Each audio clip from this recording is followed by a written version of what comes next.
मध्य प्रदेश के छतरपुर में BSP leader का कत्ल हुआ है। नामालूम हमलावरों ने गोली मारकर यह कत्ल किया। बीएसपी लीडर महेंद्र गुप्ता की गोली मारकर कत्ल किया गया। शादी तकरीब में शामिल होने गए थे। मामले की जांच में फिलहाल छतरपुर पुलिस जुटी हुई है। तो बड़ी खबर आपको बता रहे हैं, मध्य प्रदेश के छतरपुर में बीएसपी लीडर का कत्ल का मामला सामने आया है।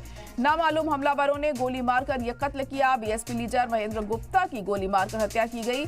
और आपको बता दें कि शादी तकरीब में शामिल होने के लिए गए थे महेंद्र गुप्ता, जिस दौरान ये पूरा वाकया सामने आया। फिलहाल पुलिस मामले की तफ्तीश कर रही है।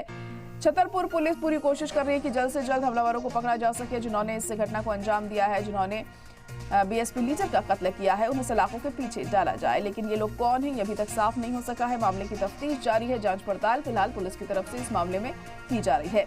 तो मध्य प्रदेश के छतरपुर में बीएसपी लीडर का कत्ल हुआ है और नामालूम हमलावरों ने गोली मारकर इस कत्ल को अंजाम दिया।